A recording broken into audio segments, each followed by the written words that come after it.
Hey guys. Oh, I don't know where my camera is. This is really new to me of not knowing where my camera is.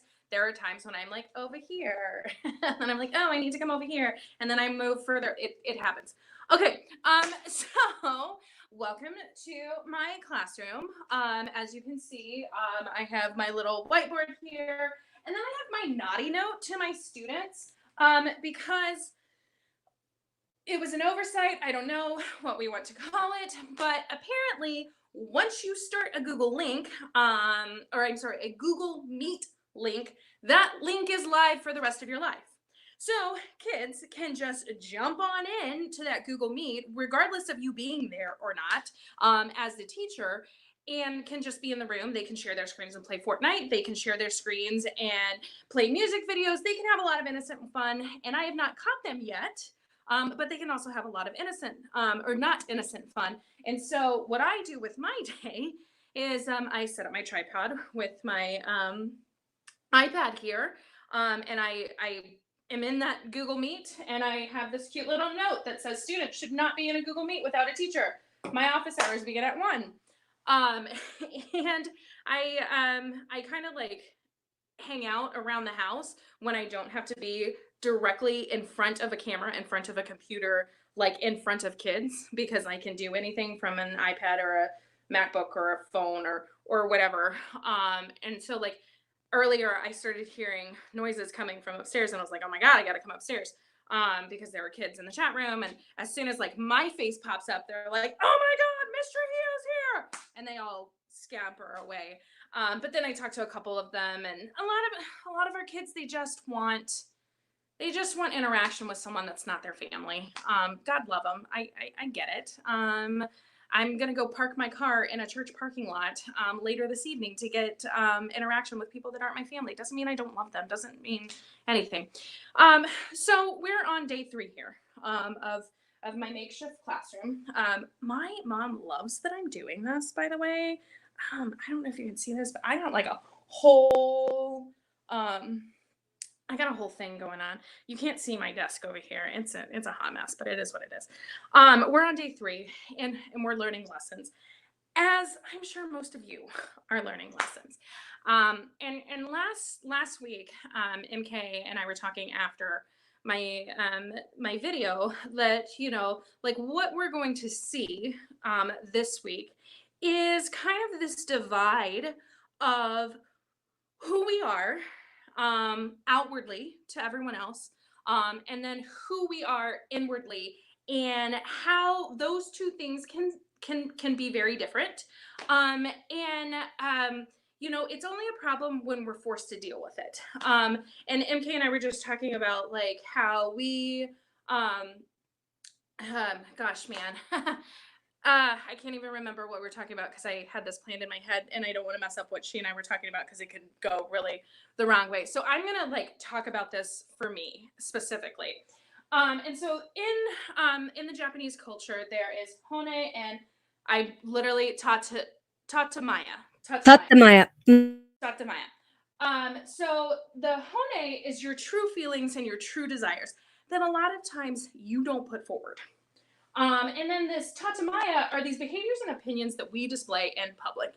And for me, I honestly think about like when I displays in public is like the perception on Facebook that I put out there. And like for me, um, it's like I put these Facebook funny posts. I've been staying with my parents for the last like week, and things get funny around here, but things also get tense because I am like a 34-year-old woman set in her ways, living with her 60 plus old parents who are also set in their ways. So things get like a little dicey around here sometimes. There was maybe tears at lunchtime or dinner time the other day. It happens, it is. Right, but like I put these Facebook funny posts of like quarantine with the roommates. I call my parents the roommates. And I post funny things. Like my parents didn't realize I controlled their Alexa from my phone. And so like we were having dinner at the patio, and I like did all of these things with the Alexa, and my parents were like, is that why music sometimes comes out of our Alexa? And I was like, yeah, sorry. So I put these Facebook funny posts because like you have to show like that that that that it's not hard living with your parents during a quarantine. It's not hard staying with your parents. And I'm like super open about how much I have struggled with this. I have put very revealing posts of like, I had a breakdown today. I didn't get out of bed for the last 4 days. Like, but I also like pepper in these Facebook funny posts as well. Like I'm a runner. If you didn't know, surprise. I like to round up my distances that I ran. Like today I ran 3 miles. I did not. I don't even know what I ran. I think I ran 2.76.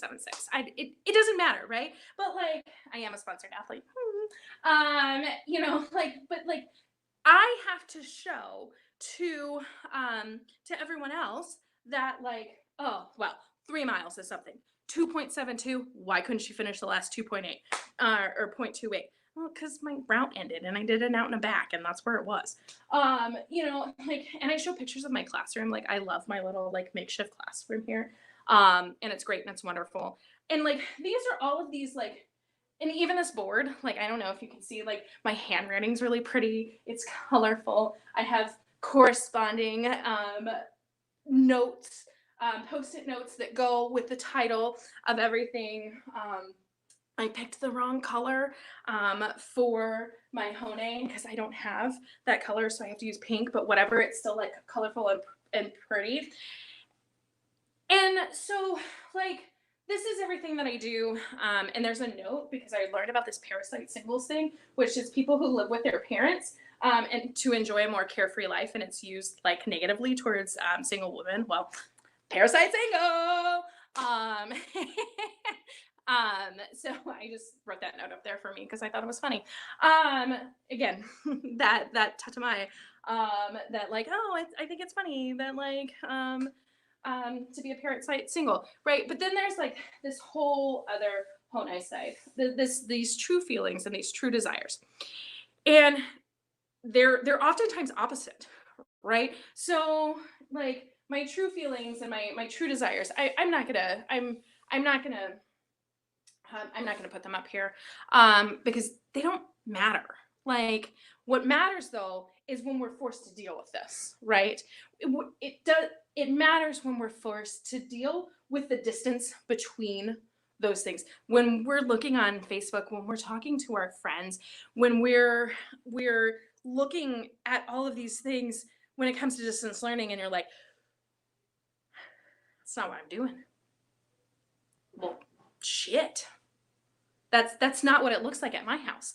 I'm juggling 3 children who are fighting over a device with not enough internet, or a child who has finished and another child who's been working on the same math problem for 10 hours. And so publicly you're like, I'm drinking to get through this. Teacher's drinking on the job. You're making all of these like these funny Facebook posts because right now this is how we're trying to deal with it. And that's okay. That like this is how we're coping. Like, y'all, we have not gone through this before. So there is not a tatamaya of how to deal with quarantine. Okay. Like we have not experienced this in our lifetime. With the advances in technology, I've started seeing people talking about Jews and the Holocaust, and my heart like goes out to the Jewish people that went through the Holocaust and how difficult that was for them, and comparing my life to theirs. Like, no, I've got my windows open. I went outside for, I'm not even gonna call it a run. It was a walk. My hips still hurt from Monday. It is what it is. I went for a walk this morning. I still get to leave my house. I went and had, for those of you from the great state of Texas, I had my coveted Whataburger today. So my life is definitely not as hard as that, as those who had to hide from Nazis. But like we have not been through that type of thing for us. So there's not a way to deal with this in like the proper way, right? So in the banner feed of all this, it says, what does failure look like for me as a teacher? So I've got rosters here, and I hope you can't see names because that's actually a privacy, that has dates across the top and check marks. Did I interact with those children? Do you know what failure looks like? The kiddos who I haven't heard from all the last 3 days. Do you know how many kiddos that is? It's like 5. Do you know what I'm doing with them? I'm calling them, making sure they're okay, because, like, there's not a, like, this is how we're supposed to be. I'm more concerned with this hone of these true feelings and these desires. So as you are going through distance learning, stay-at-home moms that are working, all of that, what does failure look like? To me as a teacher, if you didn't reach out and tell me it's hard, because I get it. It is hard. I can sit here and I can make funny posts and I can tell you that I went running and I can show you my beautiful classroom.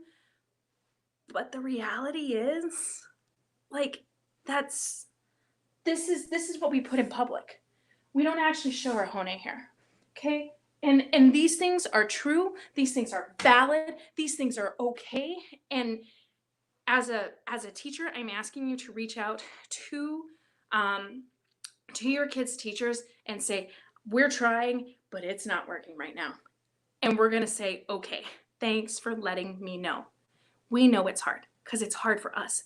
I'm privileged in that I don't have children at home. I have no idea how my colleagues who have children are doing this right now. But I'm just asking, like, to parents out there, if you're struggling, reach out to the kids' teacher and say, hey, this is hard. You know, let's start looking at this hone of these true feelings and these desires and letting our teachers know, because that's what failure looks like when you're not asking for help because this is hard.